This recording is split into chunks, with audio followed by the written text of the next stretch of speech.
Une autre économie, bénéfique à tous les humains et aux vivants dont ils font partie, plutôt que dirigée vers le seul profit financier, est possible. Bicorp est un mouvement qui dessine un nouveau chemin pour le monde de l'entreprise, afin qu'elle repense son rôle dans notre société.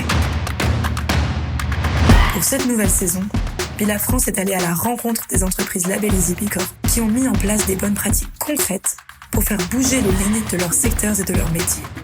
Sur les grandes thématiques d'impact au cœur des nouveaux standards de la labellisation Bicorp, elle nous inspire pour passer à l'action.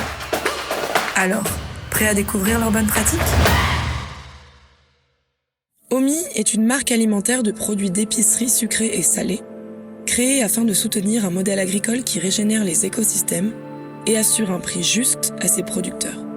Labellisée Bicorp depuis janvier 2022, l'entreprise compte actuellement une vingtaine de collaborateurs et collaboratrices. Hello, c'est Antoine de chez Omi. Aujourd'hui, je viens vous présenter une bonne pratique qu'on a mis en place en action collective pour accompagner la transition agricole et la transition en fait, de notre modèle alimentaire.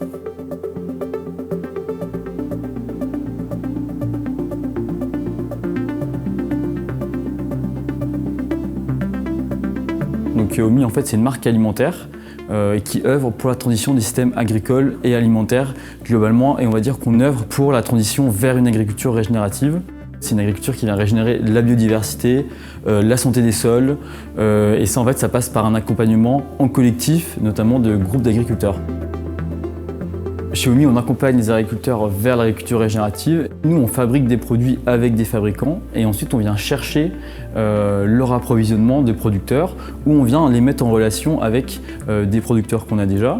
Cette partie de recherche et de traçabilité, elle s'accompagne d'actions sur le terrain, c'est-à-dire qu'on va voir les agriculteurs, on vient faire des diagnostics et une fois qu'on a fait les diagnostics, on identifie des enjeux. Ces enjeux, en fait, on les met en parallèle de feuilles de route et d'actions.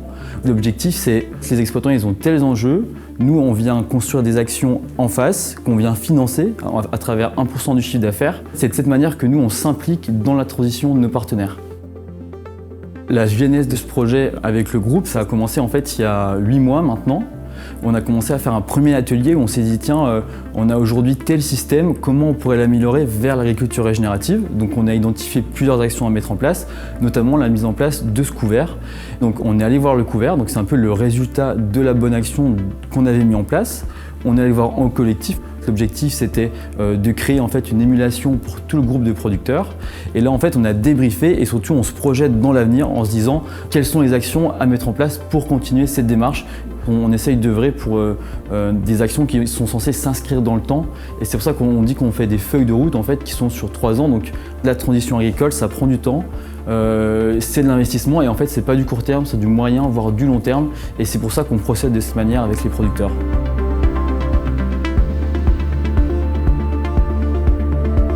L'objectif d'un couvert végétal, c'est de venir couvrir son sol. Donc on vient semer par exemple du trèfle, de la moutarde, de la févrole, à une époque où normalement il n'y a pas de culture. Et l'objectif c'est de couvrir le sol. Alors ça va venir stocker du carbone, ça va venir remettre de la vie dans le sol, ça va nourrir les bactéries, les micro-organismes, les vers de terre. Ça permet d'optimiser la fertilité de son sol et de le rendre en fait plus adaptable et durable dans le temps.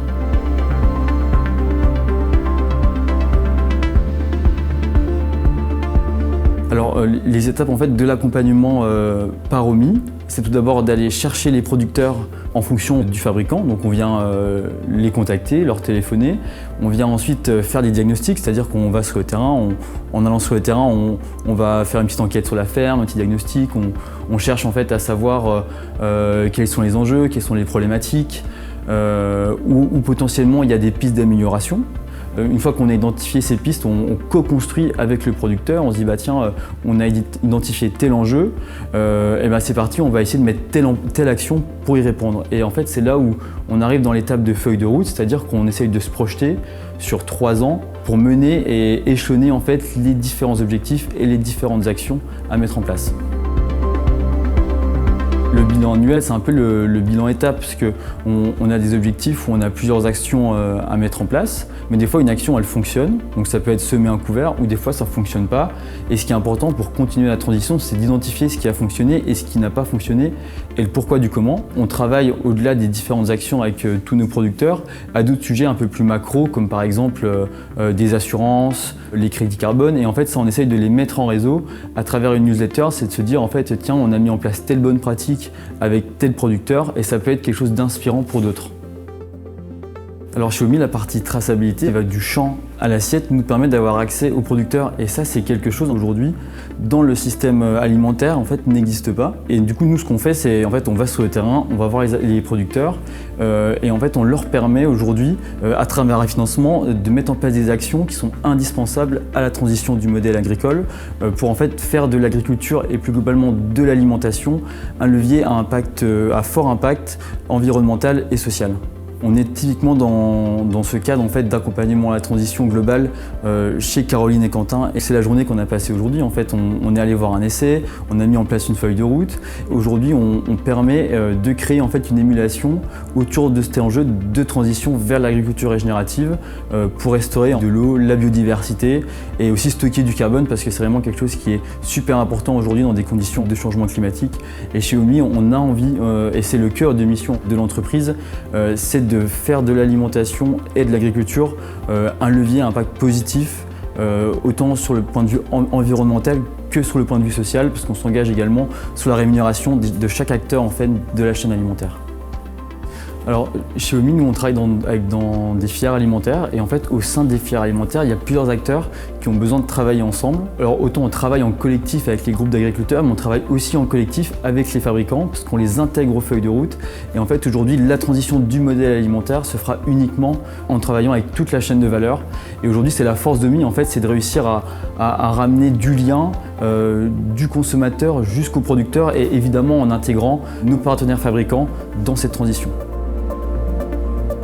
Et vous, c'est quoi votre bonne pratique ?